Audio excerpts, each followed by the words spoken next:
C'était pour lui une journée fort prenante, mais c'était, je pense, la plus belle journée de sa vie.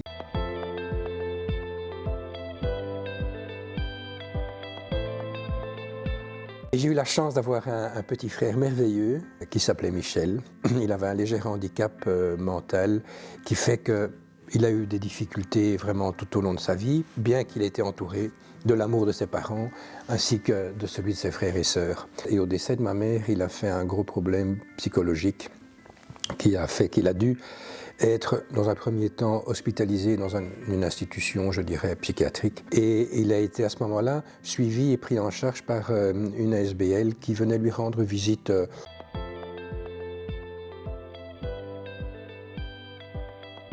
Il y a maintenant bientôt 3 ans, on a découvert que Michel était atteint de la maladie de Charcot. Alors c'est une maladie rare et qui se caractérise par une suppression progressive des connexions nerveuses qui communiquent aux muscles et qui entraîne finalement une paralysie assez rapide du corps, sauf le cerveau. Le neurologue avait laissé à Michel une espérance de vie allant de 6 mois à 18 mois. Et Michel directement a souhaité manifester un premier souhait vis-à-vis de moi, où il aurait voulu encore voir une dernière fois la mer du Nord. Il a toujours été vraiment amoureux de la mer.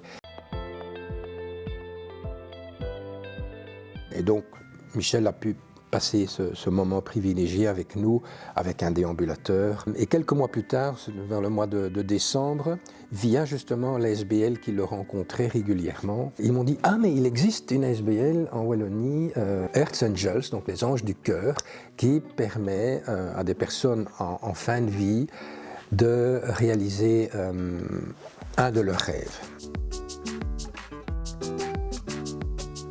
Au cours de cette interview, Michel a réexprimé à nouveau le souhait de voir une dernière fois la mer du Nord. Et alors, à la fin de l'entretien, il nous a dit « Ah, et si je pouvais survoler la mer du Nord en hélicoptère, ça ce serait vraiment merveilleux. » Ben, le responsable a dit « Ok, ça va, je vais examiner, je reviendrai. » C'est une demande un peu spéciale, un peu difficile, mais il nous a laissé entendre qu'il allait tout faire pour arriver à réaliser ce rêve-là.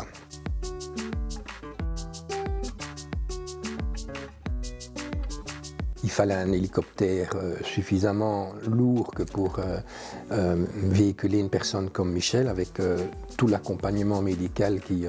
Donc ça, dans le civil, on ne trouvait pas. Donc on a mobilisé un des hélicoptères de la Défense. Il a survolé toute la côte belge jusqu'à Knock. Et puis ensuite, ben voilà, on l'a récupéré. On a organisé à ce moment-là un bon repas parce qu'il avait demandé aussi à pouvoir manger des moules dans un restaurant. Là aussi, donc, c'est l'ASBL qui s'est occupée de réserver un restaurant dans un endroit accessible pour un lit médicalisé. Et donc il a dégusté les dernières moules de sa vie dans ce restaurant. C'était pour lui une journée fort prenante, mais c'était, je pense, la plus belle journée de sa vie. Parce que dans les mois qui ont suivi, il m'en parlait régulièrement. Ça, c'est un tableau qui lui a été offert par le colonel commandant la base de Coxyde.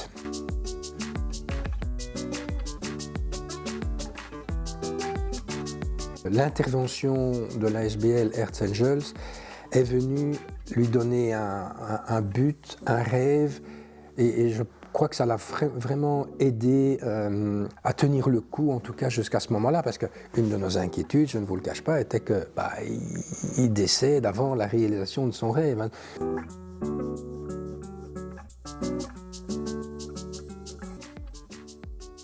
C'est difficile pour nous aussi, quoi. C'est dur de vivre avec une personne handicapée à ce point-là, qui souffre en plus. Et le fait d'avoir l'aide de bénévoles, eh bien, quelque part, ça vous réchauffe le cœur. Et on était vraiment très touchés de voir toute l'attention, la gentillesse, la patience que ces gens ont pu avoir pour Michel durant cette journée-là.